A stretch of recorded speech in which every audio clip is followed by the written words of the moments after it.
Hello my dear friends and dear students, welcome back YouTube channels. मैं आज आप लोगों को जो है नवोदय विद्यालय प्रवेश परीक्षा से रिलेटेड मैथ में पूछे गए क्वेश्चनों को आज हम सिंप्लीफाई करेंगे, ठीक है, और ट्रिक के साथ जो है आसानी से। तो ध्यान से इस क्वेश्चन को देखिएगा, समझिएगा कि हम जो है क्वेश्चन जो पूछे थे उसमें हम इसको कैसे सिंप्लीफाई आसानी से करेंगे और अच्छे से मार्क्स कैसे लाएंगे, क्योंकि ये क्वेश्चन हमेशा नवोदय विद्यालय में पूछे जाते हैं, ठीक है। चलिए क्वेश्चन नंबर फर्स्ट में आपका क्या कर रहा है, देखिए ये सिंप्लीफाई इसका सरल यानी कि करने कर रहा है कि इसको सिंप्लीफाई करके इसका वैल्यू क्या हो जाएगा। तो ठीक है, देखिए ये सब जो है भिन्न का है ना, इसको फ्रैक्शन है, भिन्न का जोड़ है, घटा हुआ है, इसको क्या करते हैं सिंप्लीफाई कर लेंगे। सबसे पहले इसको मल्टीप्लाई करते हैं, क्या करते हैं 6 3 जा 18, और ऊपर वाले को क्या कर लेते हैं ऐड कर लेते हैं। 6 3 जा 18 2 20 20 अपॉन 3 का 3 हो जाएगा, प्लस फिर 4 4 जा 16 प्लस 1 कितना हो जाएगा 17 17 बाय 4 4 का 4 हो जाएगा, फिर माइनस है तो माइनस लिखेंगे, फिर क्या हो जाएगा 3 2 जा 6 और 1 क्या हो जाएगा ऐड हो जाएगा, क्या हो जाएगा 7 बाय 2। ठीक, इस तरह से इसको सिंप्लीफाई करते जाएंगे और इसको लिखेंगे। फिर नीचे वाले जितना है सबका एलसीएम निकाल लेंगे, ठीक है।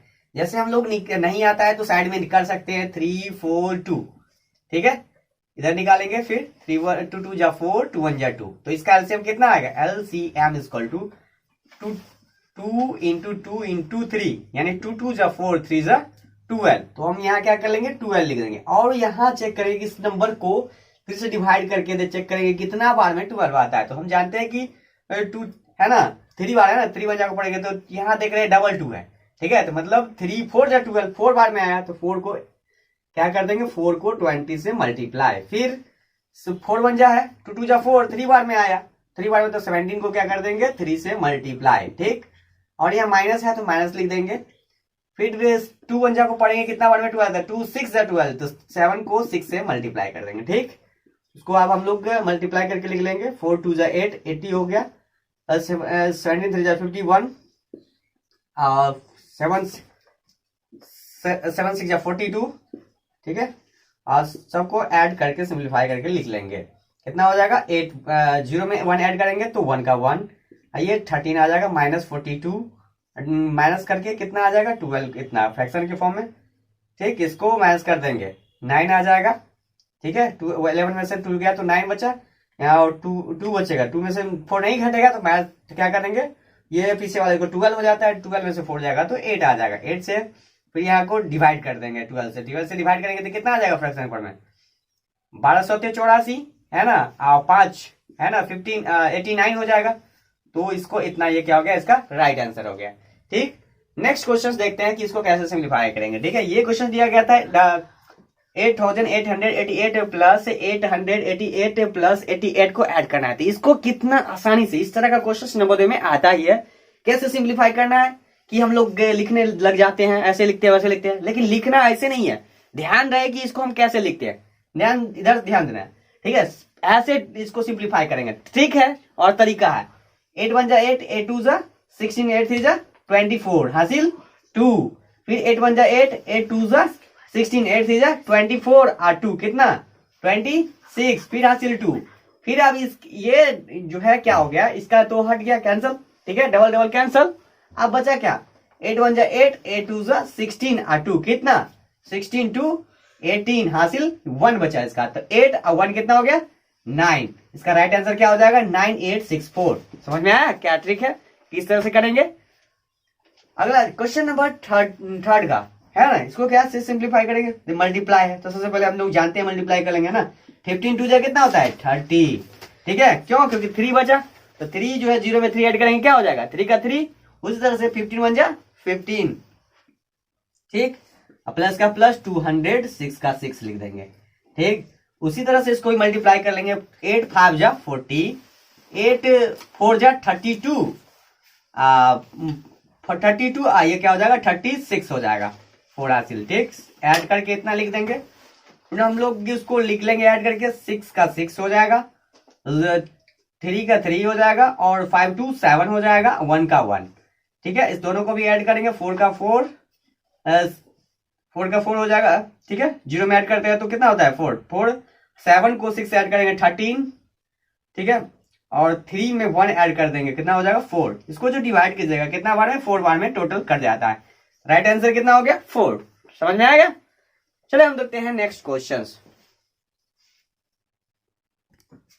क्वेश्चन नंबर 4 में क्या करा है कि अगर किसी संख्या का 1/4 जोड़ने पर 40 आता है तो वह संख्या ज्ञात करें, या वह संख्या क्या। इस तरह से क्वेश्चन आता है तो हम इसको कैसे सिंप्लीफाई करेंगे। देखिए हम लोग मान लेंगे, है ना, माना कि वह संख्या x है, ठीक है। जिस तरह से क्वेश्चन कहे उसी तरह से हमको सिंप्लीफाई करना है। तो क्या है, वो संख्या x है, करे कोई संख्या है उसमें 1/4 जोड़ने पर, क्या करने पर 1/4 जोड़ने पर, यहां लिख देंगे अकॉर्डिंग टू क्वेश्चन। वो संख्या पहले लिख लेंगे, उसका 1/4 का मतलब 1/4 होता है, ठीक है। और इक्वल टू कितना हो जाता है 40 आ जाता है, जिसको 40 का 40 लिख देंगे। इसको सिंप्लीफाई करेंगे 4x plus x upon 4 equal to 40 का 40। यहाँ कितना हो जाएगा 5x अपॉन 4 इक्वल टू 40। तो 5 8 कितना होता है 40, इसलिए x का वैल्यू क्या हो जाएगा 8 इंटू 4 इक्वल टू 32। इसका जो है राइट आंसर आ गया, ठीक है। चलिए देखिए क्वेश्चन नंबर 5 क्या कर रहा है कि समर 1460 रुपया का एक सूटकेस खरीदता है, ठीक है, जिस पर उसे अंकित मूल्य पर जो है 20% का छूट मिलता है। अंकित मूल्य का तात्पर्य कि वो डब्बा पर कोई चीज का प्राइस लिखा रहता है ना, उसी को कहते हैं अंकित मूल्य, ठीक है। 20% का छूट मिलती थी, है ना, मिलती है। अंकित मूल्य क्या था, मतलब वो जो खरीदा डब्बा जो था वो उस पर कितना रुपया, तो इस पर मिला तो वो खरीदा कितना रुपया में 1460 रुपया में तो खरीदा, लेकिन वो कितना रुपया था जो कि छूट मिलने के बाद इतना में मिला। तो हम मान लेंगे, माना अंकित मूल्य x रुपया था, ठीक है। क्या मानेंगे अंकित मूल्य x रुपया था। तो प्रश्न से या अकॉर्डिंग टू क्वेश्चन, ठीक है। कितना का, तो हम लोग प्रतिशत पढ़ चुके हैं कि छूट मिलता है तो क्या करते हैं, मान लिया कि वो अंकित मूल्य x रुपया था, ठीक है। तो छूट कितना मिल रहा है, तो छूट जो जितना मिलेगा तो उसको माइनस कर देंगे, तभी ना विक्रय मूल्य के बराबर आ जाएगा, है ना। 20%, है ना, 20%। जब भी परसेंट को कन्वर्ट करते हैं तो क्या करते हैं 20/100 इंटू एक्स का x इक्वल टू कितना रुपया में मतलब खरीदा था, तो ये 1460 में जो है ये खरीदा था, ठीक। जो भी खरीदे समर जो है इतना में खरीदा, तो इसका जो है निकाल लेंगे, है ना।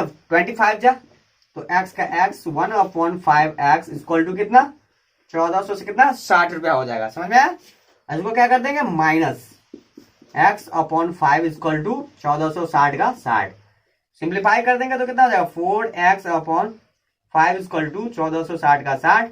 4 से काट देंगे, 4 तिया 12, 4 छक्के 24, 4 छक्के 24 और 4 पंचे 20, ठीक है। तो x का वैल्यू क्या हो जाएगा 365 इंटू 5 मल्टीप्लाई करके लिख देंगे, 5 25, 6 पंचे 30 अदू 32, 5 तिया 15 और 3 कितना हो जाएगा 18। 1825 रुपए का क्या था अंकित मूल्य था, ठीक है। चलिए हम देखते हैं नेक्स्ट क्वेश्चन। क्वेश्चन नंबर 6 में क्या कर रहा है कि एक आयत की लंबाई और चौड़ाई का योग जो है 50 सेंटीमीटर है, ठीक है। अगर आयत का क्षेत्रफल जो है उसकी चौड़ाई का 16 गुना है, ठीक है, तो कह रहा है आज, है ना, क्षेत्रफल उसकी चौड़ाई का कितना है 16 गुना है। क्या चौड़ाई का 16 गुना हो तो उस आयत का आयत की क्या निकालने के लिए करा है, तो लंबाई कितनी है वो ज्ञात करने के लिए, ठीक है। हम लोग मान लेंगे, माना आयत की लंबाई इक्वल टू x मीटर, ठीक है, या x सेंटीमीटर, चौड़ाई इक्वल टू y सेंटीमीटर मान लेंगे, ठीक है। तो हमको पता है कि आयत का क्षेत्रफल इक्वल टू क्या होता है लंबाई गुने चौड़ाई होता है, ठीक है। आयत का क्षेत्रफल क्या होता है लंबाई गुने चौड़ाई होता है। तो अकॉर्डिंग तो हम लोग इसका क्षेत्रफल निकाल चुके हैं ना, क्या होता है आयत का क्षेत्रफल लंबाई गुने चौड़ाई होता है। इतना लिख देने के बाद इसमें हमको दिया क्या गया है, दोनों है ना लंबाई और चौड़ाई का जोड़ दिया गया है, तो लिख लेंगे x plus y equal to 50, ठीक है। अगर मान लो हम इसमें से क्या करते हैं लंबाई अगर निकालना हो तो क्या कर देंगे 50 में से y को माइनस कर देंगे, ठीक है। कर लेंगे कि नहीं, तो ये निकल जाएगा इसका अब यहाँ क्वेश्चंस में जो दिया गया है हम लोग क्या करेंगे, इसको एरिया निकालेंगे। एरिया निकालने के लिए क्या होता है formula, x into y equal to, इधर क्या हो जाएगा 16 गुना है तो 16 किसका, लंबाई का, है ना, लंबाई का, तो लंबाई का हम लिख देंगे एक्स। ठीक, यहाँ हम क्या करते हैं एक्स एक्स को कैंसिल कर देते हैं, वाई इक्वल टू कितना हो जाएगा 16 सेंटीमीटर हो जाएगा। ये क्या निकला, चौड़ाई, चौड़ाई निकला। ठीक है, तो लंबाई निकाल लेंगे, लंबाई इक्वल टू ये कितना कर देना है, माइनस कर देना है, 50 में से 16 माइनस कर देना है, कितना आ जाएगा 34 सेंटीमीटर। ये क्या हो गया, राइट आंसर हो।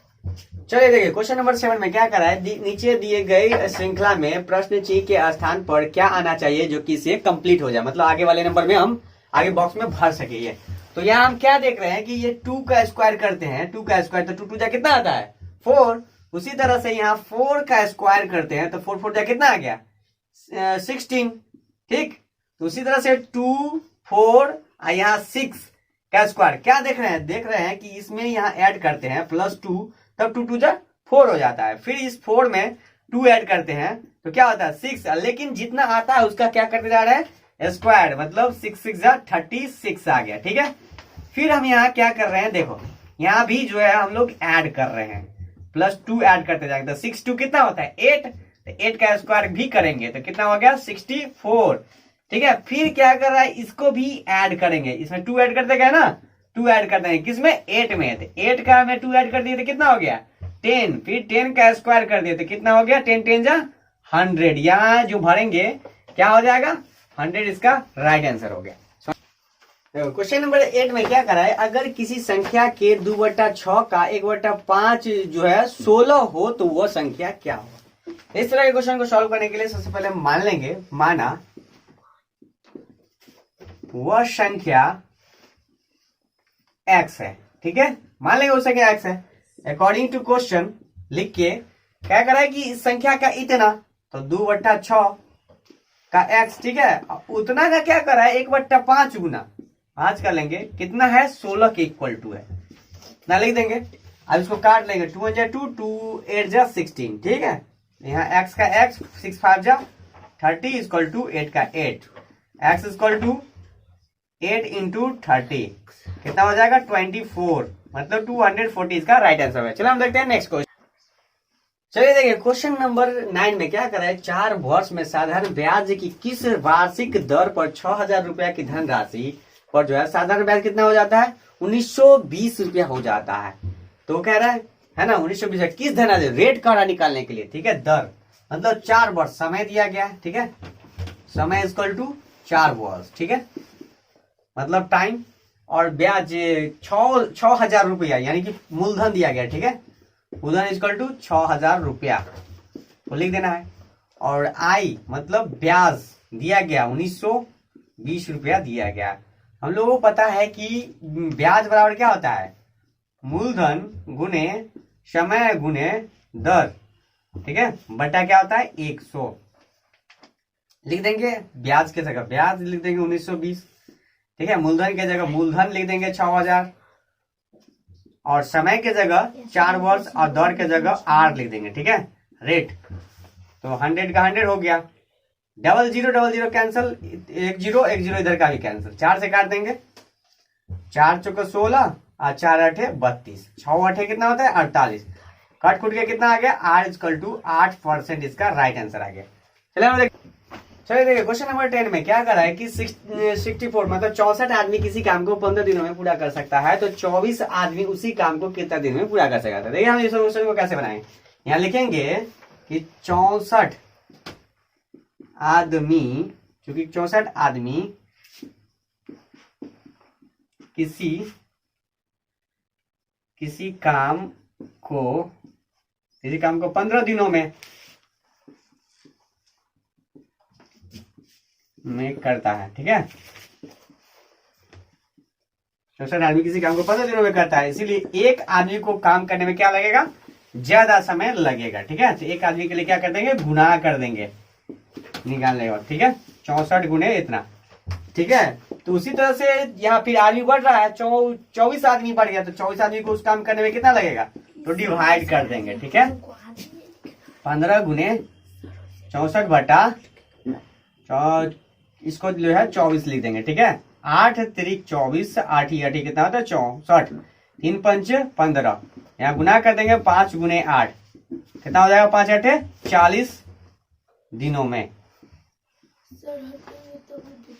ये क्या हो गया, राइट आंसर आ गया। चलिए देखिए क्वेश्चन नंबर 11 में क्या कर रहा है कि 140 मीटर एक रेलगाड़ी एक सिग्नल पोस्ट को जो है पार करने में 7 सेकेंड का समय लेती है, ठीक है। तो उस रेलगाड़ी की गति जो है कितनी किलोमीटर प्रति घंटा में है, इसको लाना है किलोमीटर प्रति घंटा में, ठीक। जो चीज दिया गया है वो चीज हम लोग लिख लेंगे। यहाँ जब भी इतना मीटर लिखा हो, ठीक है, तो वो समझ लेंगे क्या है, वो डिस्टेंस है, मतलब डी है ना। डी को क्या करें, दूरी है, दूरी मतलब 140 मीटर में है, ठीक। और उसके बाद यहाँ समय कितना है, 7 सेकेंड है, 7 सेकेंड मतलब टाइम, टी कितना है 7 सेकेंड। तो किलोमीटर पर आवर में लाने के लिए हम लोग क्या करते हैं, मल्टीप्लाई कर लेते हैं ना। और तो सबसे पहले हम इसको जो है इसको क्या निकालेंगे, स्पीड निकालेंगे। स्पीड निकालेंगे, क्या होता है स्पीड इक्वल टू क्या होता है, डिस्टेंस अपॉन टाइम होता है ना, टाइम होता है। डी कितना दिया गया है 140 अपॉन 7, काटेंगे तो 7 दूनी 14, 20 मीटर पर सेकेंड आया, ठीक है। लेकिन आंसर लाना है क्या चीज में, किलोमीटर में, इसीलिए क्या कर देंगे 20 को जो है 18/5 से डिवाइड मतलब मल्टीप्लाई करेंगे। मल्टीप्लाई करने के बाद क्या हो जाएगा, 5 चौके 20, 18 चौके 72 किलोमीटर पर आवर। आंसर क्या हो जाएगा, ऑप्शन में ए हो जाएगा, ठीक है। इस तरह का क्वेश्चन नवोदय विद्यालय में प्रत्येक बार पूछा ही जाता है, हमेशा याद रखना है। और देखिए क्वेश्चन नंबर 12 में क्या करना है, ये दशमलव मतलब है ना, प्लस माइनस है, इसको हमेशा याद रखना है। तो प्लस वाले क्वेश्चन को प्लस कर लेंगे, ठीक है। इस तरह के क्वेश्चन में टाइम वेस्ट मत करना है, उतारना नहीं है, डायरेक्टली इधर देखना है, पॉइंट के बाद डबल नंबर है, इधर ट्रिपल है, तो क्या कर देंगे, ट्रिपल बनाने के लिए इसको प्लस वाले के लिए 0 डाल देंगे, ठीक है। समझ में आ रहा है ना, जब डबल रहे तो ट्रिपल बनाने के लिए कुछ नहीं रहे तो 0 कर देना और कर लेना प्लस वाले को, ठीक है। तो प्लस कर लेते हैं 9 प्लस 0 कितना हो गया, 9 का 9 हो गया, ठीक है। कितना फिर 3 और 4 कितना हो गया, 7 हो गया। फिर 7 और 6 13 हो गया, हासिल कितना हो गया 1। फिर 9 18 एक कितना हो गया 19, हासिल 1 2 और 1 3 हो गया, है ना, 2 1 3, हासिल 1 था 4 हो गया, 6 एक कितना हो गया 7 और 5 का 5 लिख देंगे, ठीक है। अब माइनस कर देंगे इतना 538.6, आगे कुछ नहीं है तो यहाँ हम 0 कर सकते हैं डबल, ठीक है, क्योंकि ट्रिपल 3 को नंबर है इसलिए 3 को नंबर यहाँ लिखना पड़ता है। तो 9 में से 0 गया तो कितना हो गया 9, 7 में से 0 गया तो क्या होगा 7, 13 में से 6 गया तो 7 6 13 ना, तो ये कितना हो गया 8, 8 में से 8 गया तो ये 0 आ जाएगा, पॉइंट का पॉइंट रहेगा।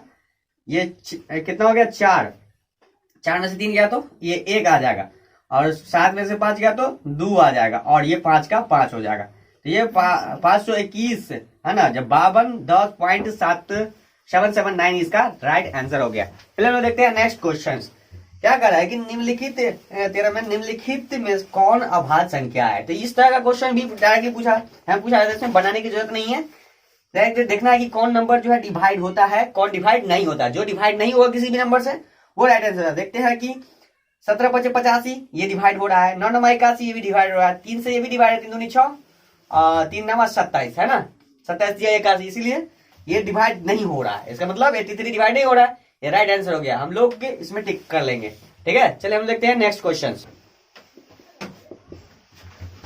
हाँ देखिए क्वेश्चन नंबर क्या कर रहा है 14 में कि दो संख्याओं का गुणनफल 1176 है, यदि उस संख्या का लॉस कितना है, दोनों संख्या का 168 है, तो कर रहा है मौसो ज्ञात करने के लिए। तो हम लोगों को पता है कि इस तरह के क्वेश्चंस में लिख लेंगे, मान लेंगे कि a इंटू बी दो संख्या, a और b दो संख्या है जिसका गुणनफल कितना दिया गया 1176 दिया गया है, ठीक है। लॉसो भी कितना दिया गया है 168 दिया गया है, ठीक है। तो मौसो ज्ञात करने के लिए क्या करेंगे, दोनों संख्याओं का गुणनफल बट्टा मौसो लिख देते, लॉसो लिख देते हैं, ठीक है। अगर लॉसो निकालना हो तो, अगर मौसो निकालना हो तो मौसो लिख देते हैं, ठीक। यहाँ लॉसो लिखेंगे और उसको डिवाइड करेंगे, इसका आंसर क्या हो जाएगा, इसका आंसर जो है डिवाइड करने के बाद आपको आ जाएगा कितना, तो देखते हैं इसको डिवाइड करने के बाद कितना आया था 7 से जो है पूरा ये डिवाइड हो जाता है, इसका राइट आंसर कितना हो गया 7, ठीक है। 7 बार में ये पूरा कट जाएगा। उसी तरह से क्वेश्चन नंबर 50 में क्या है कि 5 लड़कों की आयु क्रमशः 14 वर्ष 16 वर्ष 12 वर्ष 10 वर्ष एवं 8 वर्ष है, इन बच्चों की औसत आयु क्या होगी, मतलब इन बच्चा की आयु क्या हो गया निकालना है। औसत आयु दे दिया गया, तो हम लोग जानते हैं कि इसको सॉल्व करते हैं यहाँ, है ना। औसत आयु निकालने के लिए क्या करते हैं, सारा का ऐड कर लेते हैं, ठीक है। जैसे 14 प्लस 16 प्लस 12 प्लस 10 प्लस 8, और जितना बच्चा की संख्या रहे उसको क्या कर देंगे, टोटल से डिवाइड कर देंगे। टोटल कितना आता है 1 2 3 4 5, 5 से डिवाइड कर देंगे। ऐड करते हैं, टोटल कितना होता है 60 हो जाता है। 60 को 5 से डिवाइड कर देते कितना हो जाता है 12 वर्ष, जिसका जो है औसत आयु हो गया। ये क्या हो गया, राइट आंसर। चलिए देखिए क्वेश्चन नंबर 16 में क्या कर रहा है कि 63.6% जो है बराबर है। देखिए आप लोगों को बता दिए हैं कि जब भी परसेंट में दिया रहता है और परसेंट को हटाना होता है तो क्या करते हैं 100 से डिवाइड कर देते हैं। आप क्या कर दीजिएगा, यहाँ सीधा 63.6 लिख करके सीधा 100 से क्या कर देना है, डिवाइड कर देना था। ये कितना आ जाएगा 0 पॉइंट, डायरेक्टली 2 अंक डिवाइड बाइड कुछ नहीं, डायरेक्टली जो है पॉइंट गिन के 0 गिन के काउंटिंग पीछे कर देना है, ठीक है। 1 2 के बाद इतना, तो कितना हो गया ये 63.6 क्या हो जाएगा 0.63636 ही इसका क्या हो जाएगा, राइट आंसर हो जाएगा। ऑप्शन में क्या है यहाँ, ठीक है। इसको टिक लगा देंगे। उसी तरह से क्वेश्चन 70 में क्या कर रहा है कि 23 घड़ियों का क्रयमूल्य जो है 20 घड़ियों के विक्रय मूल्य के बराबर है, ठीक है। 23 घड़ी का क्रय मूल्य जो होगा 20 घड़ी के विक्रय मूल्य के बराबर होगा, तो प्रतिशत लाभ क्या होगा कह रहा है, ठीक है। तो हम लोग सबसे पहले मान लेंगे, है ना, एक घड़ी का क्रय मूल्य क्योंकि एक घड़ी का क्रय मूल्य, एक घड़ी का क्रय मूल्य x रुपया, ठीक है। इसलिए 23 घड़ी का क्या हो जाएगा क्रय मूल्य 23, चाहे 1 रुपया अगर लिखते हैं, एक घड़ी का क्रय मूल्य 1 रुपया, तो 23 को घड़ी का क्रय मूल्य कितना रुपया 23 रुपया हो जाएगा, ठीक है। उसी तरह से यहां हम लोग लिख लेंगे एक घड़ी का विक्रय मूल्य, सिंस एक, तो यहां लाभ कितना हो रहा है, सबसे पहली बात 23 से विक्रय मूल्य क्या है 23, 20 घड़ी, 20 घड़ी का विक्रय मूल्य, 20 घड़ी का विक्रय मूल्य कितना रुपया 23 रुपया। तो लाभ कितना हो रहा है, तो लाभ जो हो रहा है हम लोगों को निकाल लेंगे, 23 रुपया में से 20 रुपया माइनस कर देंगे, कितना हो जाएगा 3 रुपया का लाभ हुआ। तो लाभ प्रतिशत निकालने के लिए कर रहा है, तो लाभ प्रतिशत इक्वल टू लाभ गुणे 100 होता है, ठीक है। बट्टा क्रय मूल्य कितना घड़ी का 20 घड़ी का, तो 20 लिख देंगे, तो 20 से काटेंगे 20 पंचे 100, तो ये कट जाता है, ठीक है। तो 5 दिया कितना हो जाएगा 15% इसका राइट आंसर हो जाएगा। आज इसको ट्रिक से बनाएंगे। ट्रिक से कैसे क्वेश्चन को बनाएंगे, तो इसको ट्रिक जितना है, जितना मतलब लाभ प्रतिशत इक्वल टू जितना में बेचा जाता है ना, जो सबसे ज्यादा नंबर रहे देखना है, ठीक है। सबसे ज्यादा नंबर कितना है 23, तो यहाँ 23 लिख देना है, ठीक है। और छोटा नंबर कितना दिया गया 20, तो 20 कर देना है, और छोटा नंबर से ही डिवाइड करके 100 से मल्टीप्लाई कर देना है, ठीक है। तो क्या हो जाएगा 20 पंचे 100, इसको 3 का 3 गुने 5, मतलब 15% इस ट्रिक से भी निकल जाता है, ठीक है। चलो हम देखते हैं नेक्स्ट क्वेश्चन। चलिए देखिए क्वेश्चन नंबर 18 में क्या कर रहा है कि एक बगीचे में 1296 पेड़ है, ठीक है। यदि प्रत्येक पंक्ति में उतने ही पेड़ हो जितनी पंक्तियों की संख्या है, तो पंक्तियों की संख्या कितना है ना। तो हम लोग मान लेंगे कि पेड़ माना, रुको हेलो, मानेंगे हम इसमें क्या कर लेंगे, माना पेड़ की, है ना, पंक्तियों की संख्या, है ना, माना पंक्तियों की संख्या इक्वल टू क्या x मान लेंगे, ठीक है। अकॉर्डिंग टू क्वेश्चन यहाँ क्या कर रहा है, पंक्ति जितना पंक्ति है उतना पेड़ की संख्या है, तो कुल टोटल निकालने के लिए क्या करेंगे x को x से गुना करके जितना पेड़ है ना उसको लिख देंगे। बगीचे में इतने कुल टोटल पेड़ है, तो 1296 का 96 लिख देंगे। x को x से गुना करते कितना होता है x स्क्वायर, तो 1296 का 96 हो जाएगा, तो x इक्वल टू क्या हो जाएगा रूट के अंदर चला जाएगा 1296। अब इसका फैक्टर तोड़ेंगे तो कितना हो जाएगा 36 गुने 36, इसका आंसर कितना हो जाएगा 36 जो है आ जाएगा ये पेड़ की पंक्तियों की संख्या, ठीक है। पंक्तियों की संख्या। ठीक है, ये राइट आंसर हो गया। चलिए देखो क्वेश्चन नंबर 90 में क्या करा है कि 125 ग्राम और 2 किलोग्राम का अनुपात क्या होगा। जब भी इस तरह का क्वेश्चन दिया रहे तो हम लोग इसका अनुपात जो जब भी निकालेंगे ना तो लिख लेंगे अनुपात। ठीक है, और ऊपर में जो लिखा रहे उतना ही लिख देना है, 125 ग्राम का ग्राम। ठीक है, और नीचे क्या हो गया, यहाँ दिया गया किलोग्राम तो यहाँ लिख देंगे 2 किलोग्राम मतलब केजी। तो इसको कन्वर्ट कर लेंगे 125 का 25 2 केजी तो मतलब 2000 ग्राम। ठीक है, 2000 ग्राम, चूंकि 1 केजी इक्वल टू कितना होता है 1000 ग्राम होता है। ठीक है, इसीलिए इसको जब काटेंगे तो काट जाएगा 25, वह 125 को 16 बार में काटेंगे तो 100 है ना 2000 आ जाएगा। इसका कितना हो जाएगा, 125 को 16 बार में काटेंगे तो आ जाएगा, तो कितना हो जाएगा इसका आंसर 1:16 इसका राइट आंसर आ गया। चलिए देखिए क्वेश्चन नंबर 20 में। ठीक है, ये लास्ट क्वेश्चन है। क्या कर रहा है कि नीचे दिए गए दंड चार्ट में एक कॉलेज में जो है विज्ञान विभिन्न संख्याओं के छात्रों की संख्या जो है नीचे दर्शा दिया गया है। ठीक है, और क्वेश्चन आपको इसी तरह से प्रत्येक साल जो है इसमें इस टाइप का भी क्वेश्चन नवोदय में पूछा जाता है। तो ध्यान रखिएगा इस तरह के क्वेश्चन को सॉल्व कैसे करेंगे, और पढ़ना भी है कि आगे इतना पढ़ने के बाद जो है नीचे क्या लिखा उसको भी पढ़ना है। ठीक है, तो बताइए कि तीनों विषयों में कुल कितने छात्र हैं। तो सबसे पहले ये जो ग्राफ दिया गया है ना चार्ट, ये इसको दंड चार्ट, जो इसको दंड आलेख चार्ट कहते हैं, ये क्या है, ये खाली वाला बॉक्स जो है ना एकदम कुछ जो कलर नहीं किया गया उसका मतलब ये कला विज्ञान का है ना, कला का सब्जेक्ट का है। ठीक है, और ये बुंदका वाला जो कलर किया गया है ये क्या है, वाणिज्य विज्ञान का है। ठीक है, और ये वाणिज्य का है, और ये जो लाइन खींचा हुआ है उसको क्या कहेंगे, विज्ञान का। तो इसमें क्वेश्चन में आपको क्या पूछा है कि तीनों संख्या में कुल कितने छात्र हैं। तो यहां हम लिख लेंगे कुल छात्र इक्वल टू, देख लेंगे कि ये जो है ना कला वाला कितना है। तो देख रहे हैं इसके सामने आ रहा है 50, तो इसको 50 कर देंगे। ठीक है, और इस वाले को देखेंगे तो 40 का 40 है, ये इसके आधा में है। ठीक है, तो कितना हो जाएगा +45। ठीक है, क्योंकि क्या हो गया, ये 20 10 30 10 40 10 50 इसके रेंज में बढ़ रहा है। ठीक है, और यहाँ 10 होगा, 10 20 30 40 50 60 के रेंज, 10 के रेंज में बढ़ रहा है तो इसका वही हो जाएगा। तो अगला क्या है, ये जो कलर लाइन खींचा गया है तो उसका कहाँ है, उसका मिला रहे तो देख रहे हैं क्या है, इसका ये 60 पे है तो इसको क्या लिख देंगे 60 लिख देंगे। और सारा का सारा ऐड जो करते हैं तो क्या हो जाता है 155 आता है। इसका राइट आंसर क्या हो जाएगा 155। ठीक है, तो आप लोगों को ये सारा क्वेश्चन अच्छे से समझ में आया है ना, और अच्छे से आप लोग समझ गए, बना लेते हैं। तो क्या कीजिए, इस वीडियो को लाइक कीजिए, शेयर कीजिए और सब्सक्राइब कीजिए हमारे यूट्यूब चैनल को। Thank you.